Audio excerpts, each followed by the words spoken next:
what the Course says that the ego does, it provides us with a fragmented or fractured view of reality and a fragmented or fractured view of ourselves. And so, Steve, that's part of the problem that we're looking to address the way we see reality, the way we see ourselves. In this context of this session, we're going to be looking at how the ego views the body and the illusions that it proposes that we believe in around the ego and the body. Uh, Before we get into the reading, I want to remind you that the ego is the voice that speaks for the part of your mind that believes you are separate and outside of the mind of God. That's not the truth, but that's what that's the propaganda that the ego would have you believe. So hello and welcome to Miracles on High Plains. My name is Jonica, and our reader today is Atisha B.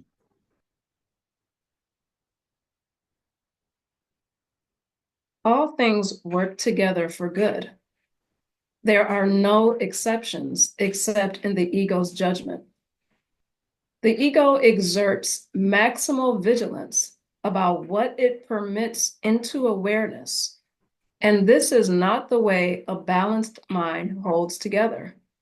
Its control is unconscious. The ego is thrown further off balance because it keeps its primary motivation from your awareness and raises control rather than sanity to predominance. The ego has every reason to do this, according to the thought system which gave rise to it and which it serves. Sane judgment would inevitably judge against the ego and must be obliterated by the ego in the interest of its self-preservation. Mm-hmm. So another term that can be used is used in the Course to refer to the ego is it's the censor, censor, censoring the information coming into your mind. It exerts maximal vigilance about what it permits to come into your awareness. And so it will elaborate on the mechanism and how that operates in just a moment. Its goal is to control the content that comes into your consciousness so that you listen to and are exposed primarily to its propaganda rather than to the gentle message of spirit. And so we read in the previous session about the one right use of judgment is to judge against the ego. Sane judgment, which we could call sane judgment, would inevitably judge against the ego and must be obliterated. Oh, the ego then must try to obliterate sane judgment in order to preserve the ego's identity. So, this is an oppositional force that will work to control thoughts coming into your awareness, censor them, and is very vigilant. It exerts maximum vigilance around what it permits into your awareness. So, as an aside, this is not directly from the Course, this is my experience.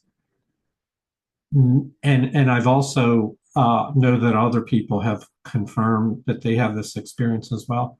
One of the times where my mind is most open to the spirit is when I wake up in the middle of the night. Oftentimes, after I've slept for hours, I mean, this is just for hours, 3 or 4 in the morning, I wake up and it's just clear in my mind, and the ego's voice is quiet, and it makes it possible, and under those conditions, for me to be more receptive to spirit. Now, I'm not saying that that's a law of mine. I'm not saying that it has to be that way for everyone. I'm just sharing that that's been my experience. And I would encourage you to be open to the possibility that if you were to be woken in the middle of the night and have some spiritual thoughts, that you not just turn over and try to immediately fall back to sleep, but that you give yourself a few moments to be with them and be open to what happens there. It's a receptivity where while normally the ego exerts maximum vigilance against this, it seems like after you've been in a deep sleep for hours, the ego is caught, takes a break. Okay, we'll go on.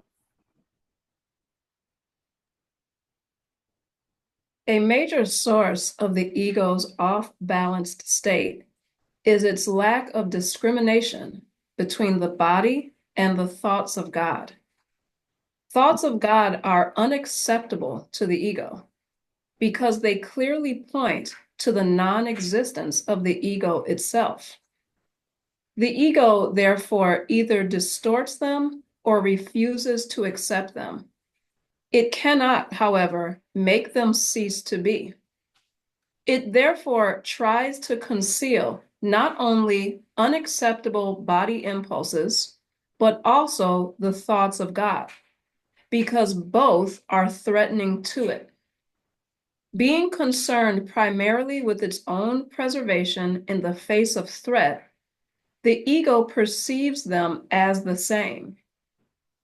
By perceiving them as the same, the ego attempts to save itself from being swept away, as it would surely be in the presence of knowledge. Any thought system that confuses God and the body must be insane. Yet this confusion is essential to the ego, which judges only in terms of threat or non-threat to itself.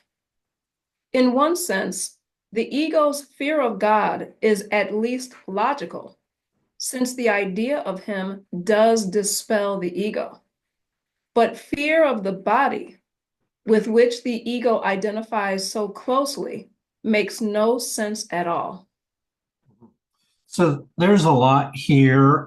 Let's just touch on the highlights that essentially there are two types of information that come into our consciousness.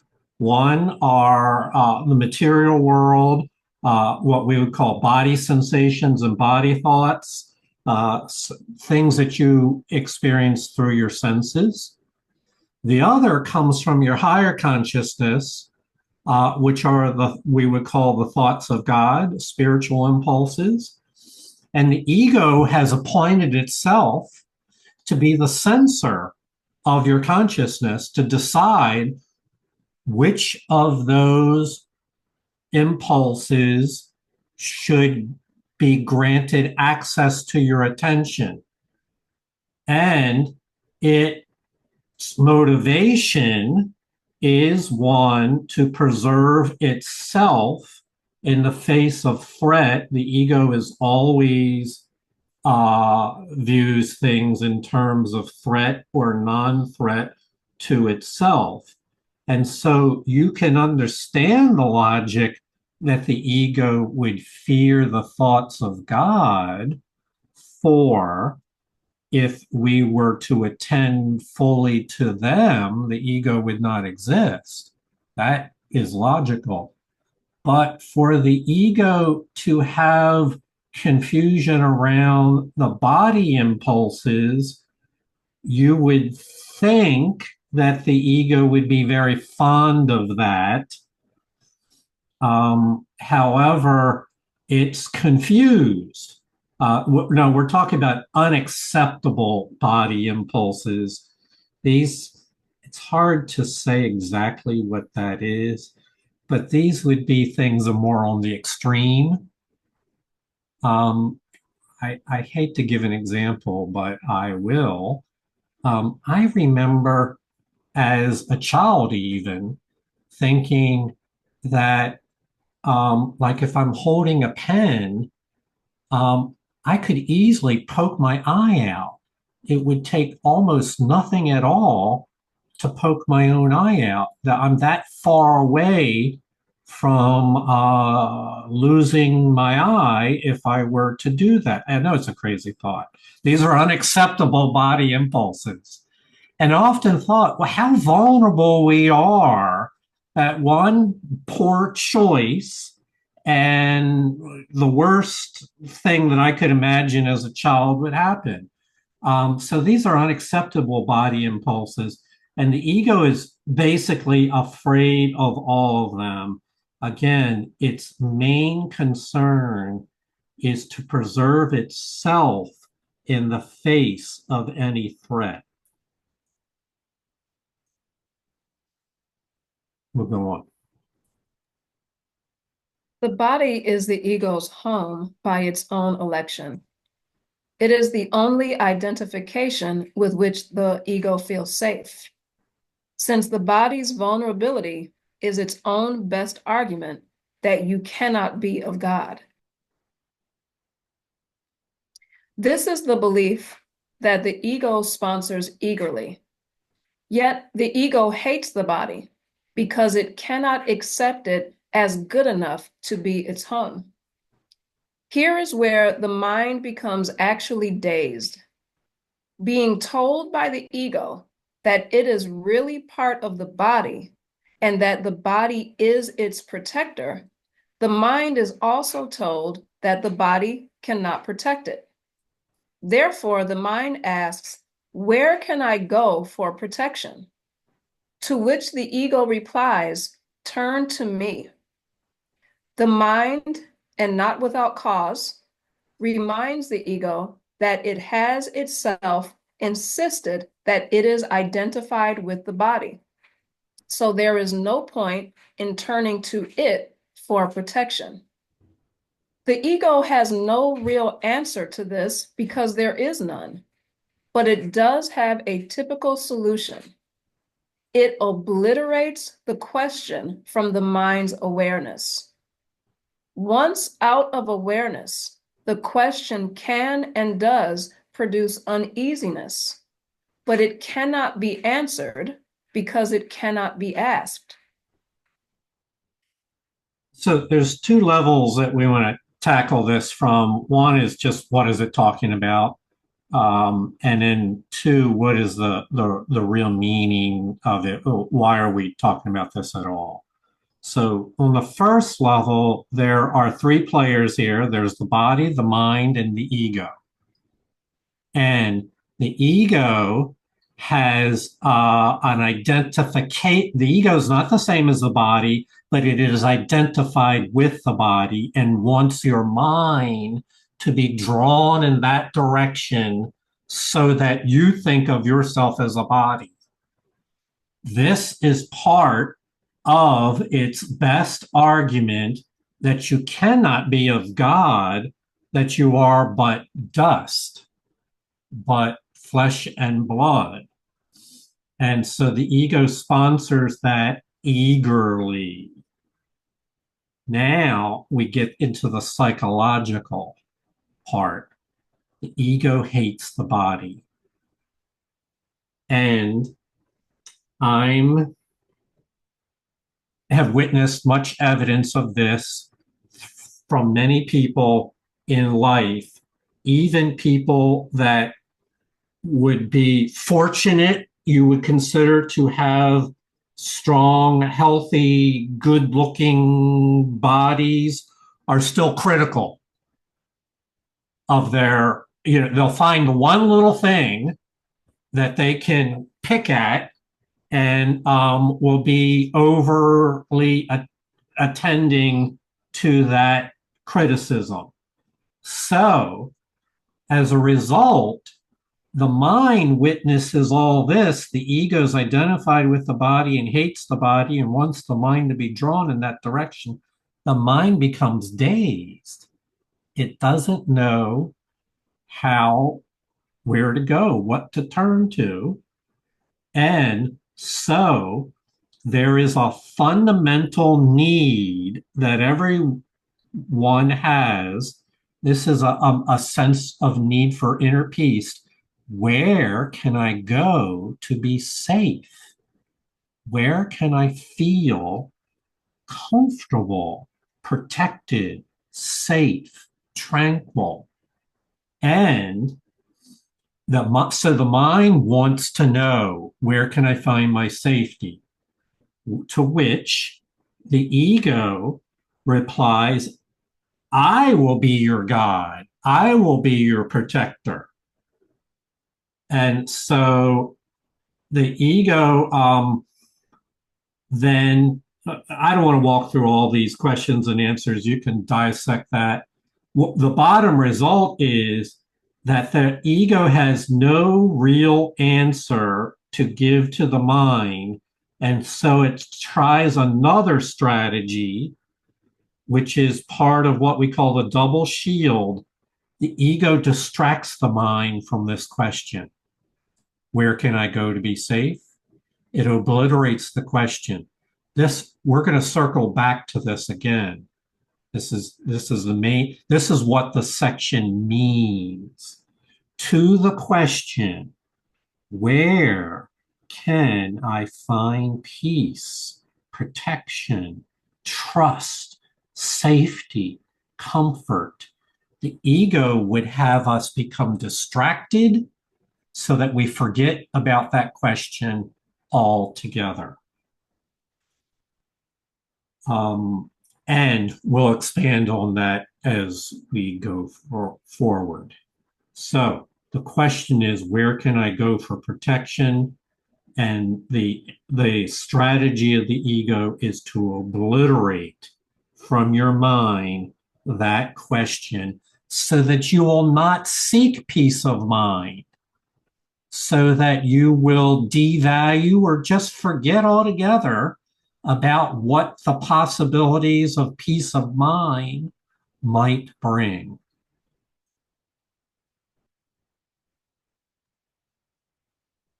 This is the question that must be asked. Where can I go for protection? Seek and ye shall find does not mean that you should seek blindly and desperately for something you would not recognize. Meaningful seeking is consciously undertaken, consciously organized, and consciously directed. The goal must be formulated clearly and kept in mind. The goal must be formulated clearly and kept in mind. Learning and wanting to learn are inseparable. You learn best when you believe what you are trying to learn is of value to you. However, not everything you may want to learn has lasting value. Indeed, many of the things you want to learn may be chosen because their value will not last. The ego thinks it is an advantage not to commit itself to anything that is eternal, because the eternal must come from God. Mm-hmm. All right, so this is really philosophic and profound. So let's really make sure that we understand at least what the message is. So the question is, where can I go for protection? Which I'm going to translate is, how can I find inner peace? How can I be at peace? And that question, which the ego seeks to distract you from, and so that you will forget about it, is a meaningful question. You should ask yourself, how can I find inner peace? how can I feel comfortable and at home with life itself? Well, this would be what we call meaningful seeking. And the following is true. Meaningful seeking requires that you undertake that question consciously with an intent, that you have an organizational plan, like A Course in Miracles, a plan for finding inner peace, and consciously directed so that there is an intelligence, in this case, the plan of the Holy Spirit, an intelligence that is directing how you would find the answers to the question, how to find inner peace. The goal must be formulated clearly and kept in mind. And the workbook lessons provide all this for you. You don't have to originate some ingenious plan here. It's given as a gift. So it is a type of learning that you learn best when you believe that the thing that you are learning is of value to you. Again, where can I go for inner peace should be a question that you really care about. And inner peace really is can be thought of as enduring peace, not just a moment of peace, but lasting inner peace. And the ego is opposed to those approaches, those efforts. It thinks it has an advantage not to commit itself to anything that is enduring or lasting or eternal, because the ego is afraid of that which is enduring and lasting and eternal, because it knows it must come from God. So the real bottom line is here is inner peace is yours if you wish, but it requires that you undertake it consciously and pursue an organized program that is directed consciously and that its goal be formulated clearly and kept in mind. And so this is why this is a program for healing the split mind, reuniting the mind with its one self, with its creator, joining it together in a state of eternal peace.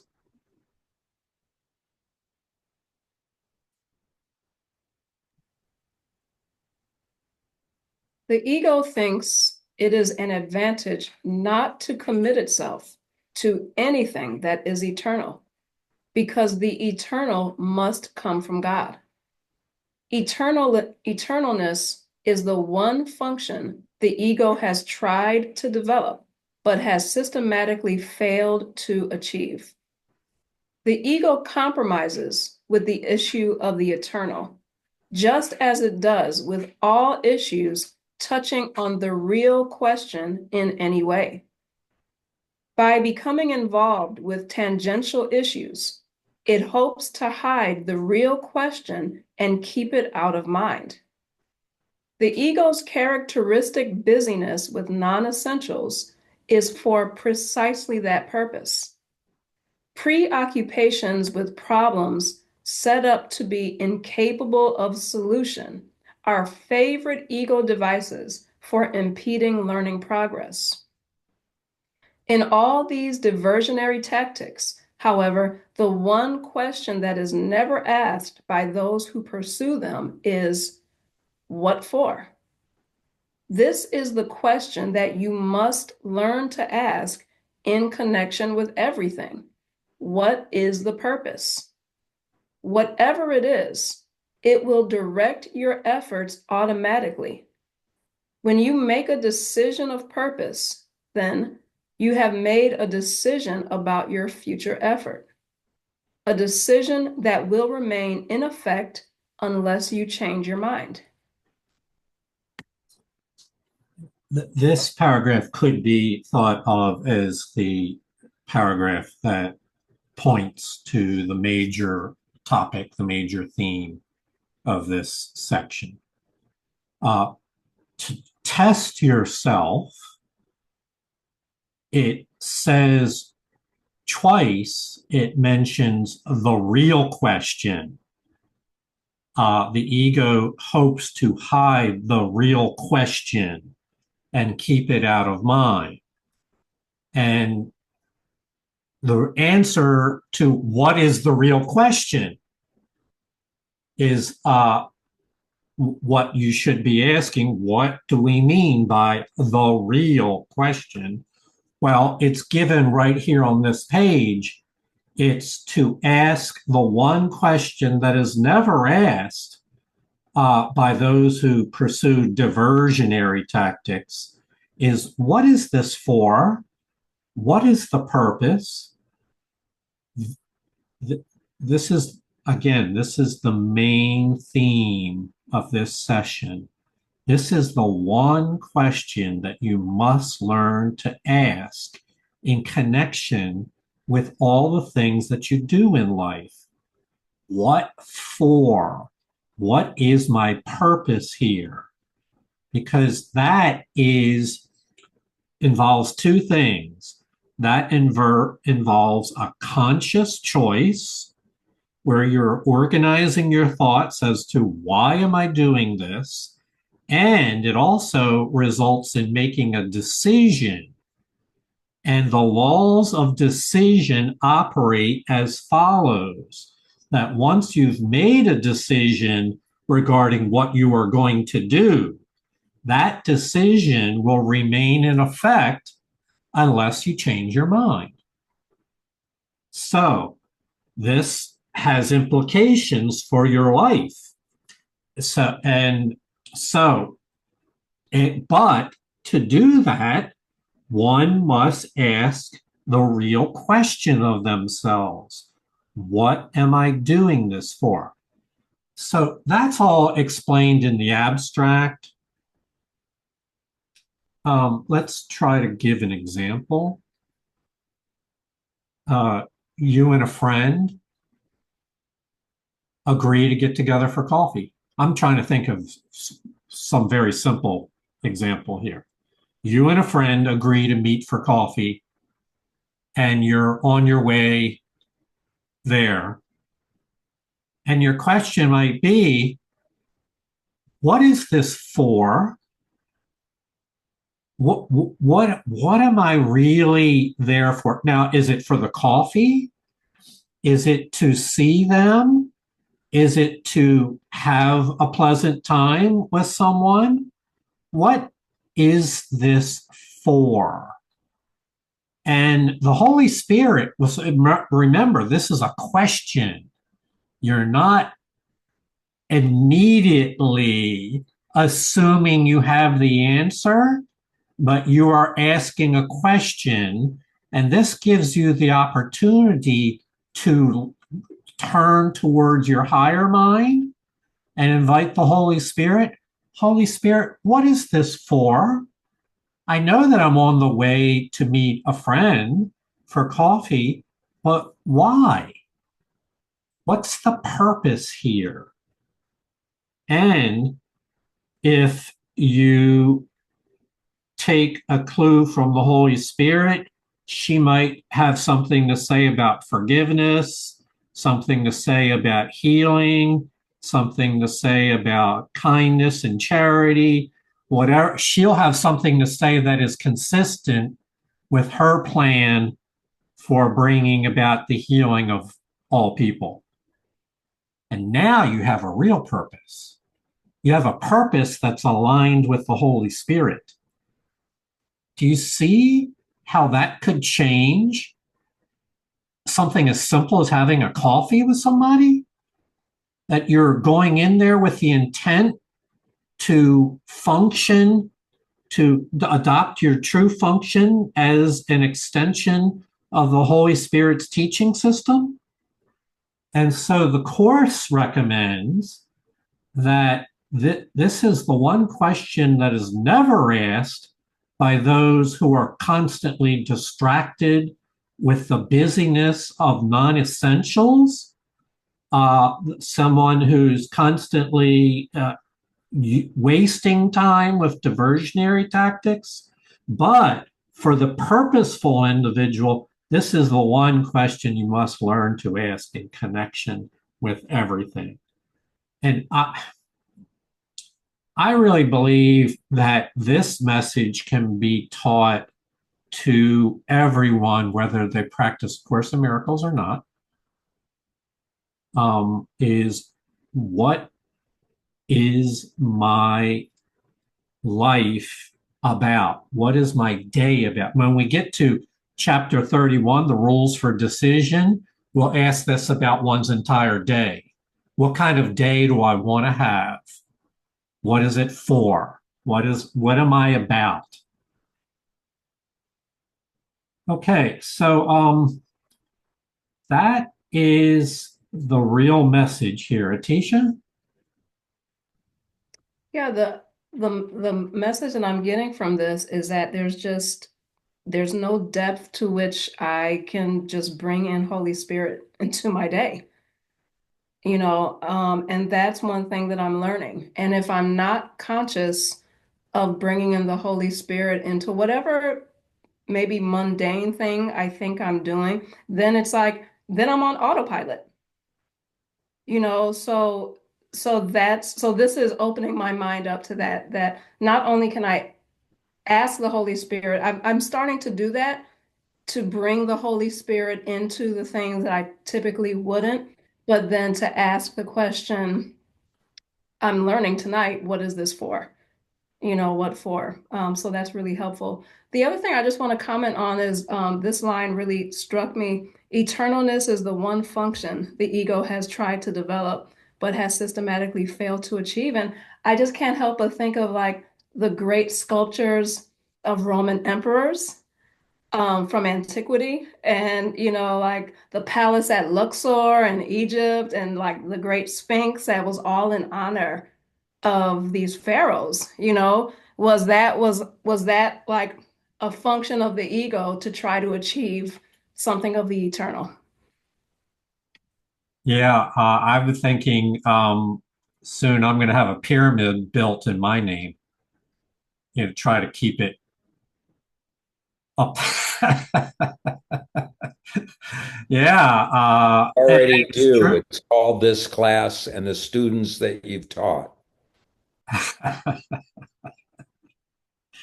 That is actually more consistent with. I was joking about the pyramid, but yes, pass it on to others.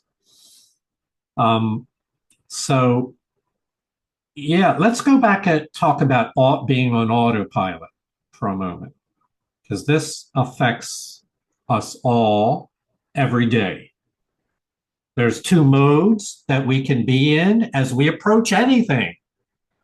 Everyone wakes up and begins their day somewhere, somehow, and goes about their day. Many of the things are pre planned of how we might do our day, like the way we begin our day, where we go, are all kind of pre planned. But how often do we simply go through the motions without any applying any conscious intention? We go on autopilot, what Atisha calls autopilot. I've also referred to as the default mode. It's the mode we go through without giving any consideration whatsoever to what's going on and what matters. The default mode. And this technique that they are suggesting here of asking yourself the question, what kind of day do I want? What is this for? I'll just say one more thing. I noticed this a few years ago when I was invited to some kind of group gathering of maybe a house party or something or a dinner. I used to go there to socialize and to have a meal and be with friends. But then I started asking this question, well, what is this really for? And I realized, oh, and humbly speaking, I'm here as a being intent on helping God's plan of salvation move forward in life. And I would walk in the door with a whole new perspective as to why I was there. And inevitably, there would be a conversation that I would have that evening that would be so profound, so rich that I knew that was part of why I was there. That one conversation was just mind blowing because I had made a decision about my future effort, a decision of purpose, and then I was looking for it in that experience, and sure enough, it happened. So Steve, you had your hand up. Yeah, I think another tangential issue that's unspoken, but it's right there in what you're talking about is also motivation, which is also not just what am I doing this for, but why do I do the things I do? Yes. Because motivation affects our perception. Yes. Very much so, Steve. Very much so. Matter of fact, what you just said is very much in line with this course. Is a sense of willpower, motivation, a sense of who am I, why am I here, what am I doing with my life, what makes life meaningful to me. Very much so, and that's what this course is about helping us to wake up to the possibilities that we might have been asleep to before and have missed. Thank you, Steve. Susie? I also love what for in the context of, we talk about the ego speaks first and it's loud. And we also speak about our ego impulses. And if for me, I'll just speak in for me, when I'm willing to not be on autopilot and watch my mind, and if I have an ego impulse to respond or react or do something, if I'm able to say, what for? Yes. What is the purpose? I slow right back down and say, there's no purpose other than to feed my ego's desire of wanting to be right or wanting to, react. And it's such a great tool if I can use it. I was with David. I'm sure he won't mind me telling this. I don't think. I was with David, and he received a text message that he wanted to respond to immediately, and I said to him, "What for? Like, wait 30 minutes and see how you feel. What's the purpose?" And after the time passed, he's like, "So glad I didn't send it. No purpose. It's just that the ego tells us to do it. And, that's the way our minds have been. Okay, good idea. I'll do it. Not such a great idea." So that's what I love that for as well. Yes, thank you, Susie. It is baked into this asking yourself what for is the idea of taking a divine pause when whether it be a text message, a comment, or even one of your own thoughts or feelings, that rather than immediately reacting to that, because we know the ego baits us, it always speaks first, to take a pause. They used to say, I think the common folk wisdom was count to 10. Well, for some of us, we have to count to 100. And really pause. And I do what Susie just mentioned all the time. A text message that comes in that for me stirs. I can tell one of the two parties has got a lot of emotion invested in it. I pause and pray and wait until the better side, the angels of my better nature have spoken.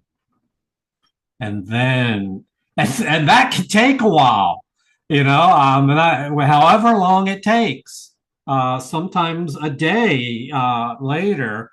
And I've never regretted taking that time and pausing and getting in touch with my higher nature before responding. I want to summarize some of the major thoughts from this session, because it is fundamental. It's the one question, the real question we should ask ourselves. It's about making choices in your life that have a purpose that is aligned with the Holy Spirit's plan for healing and for forgiveness. And the ego is your opposition in this process, because it exerts maximal vigilance against keeping the voice of spirit away from your attention. And it feels threatened when you listen to the thoughts of God. And so when your mind really does wish to be at peace, to feel safe, trusting, protected, tranquil, but the ego attempts to cause you to busy yourself with other trivia so that you forget about the role of inner peace. And when in fact, the real question you should be asking is, how can I be in a trusting, safe, and tranquil state? This is what we call meaningful seeking, consciously undertaken, consciously organized, consciously directed. As Stephen shared, it's your sense of it requires a sense of motivation and willpower to choose peace instead of this. And then once we agree with that stipulation, then the question, what for, is the one question that we want to ask all the time in relationship to everything, because it will lead us to making choices that are purpose-filled, decisions of purpose. And once you make a decision of purpose, that decision remains your plan unless and until you change your mind. That decision, your mind will follow those instructions until you decide to change it. And so what we want to do is, in progressing towards forgiveness and wholeness, is take a series. I think of them as steps, but they are really decisions, a series of decisions that move us in the direction of forgiveness and wholeness. And as we do them, they remain in effect until we change our mind, and they accumulate. So that you make more and more progress, you move away from investing and protecting the ego's promptings to keep yourself busy with nothing and to never ask the question. You move away from that mindlessness and move towards a mindful state of fulfilling the function that God has given us. That's as far as we're going to read today. Let me invite you back to our next session, which follows from this one, because a series of decisions of purpose has results. It brings about experiences in your life, which can be referred to as the rewards of God. We'll cover that in our next session. So, Stephen, it was very nice to have you here for this. Please feel free to come back. We meet Saturday mornings, Sunday evenings, and Monday evenings. Tisha, thank you for reading. Thank you all for your comments. This is a quick session today. We hope you'll review the materials on your own at a later time. Namaste. Namaste. Thanks, everyone. Thank you. Welcome, Thank Steve. everyone. Thanks, Atisha. Good, Tisha. Bye. Bye, Bye, everyone. guys. Reading. Peace and light.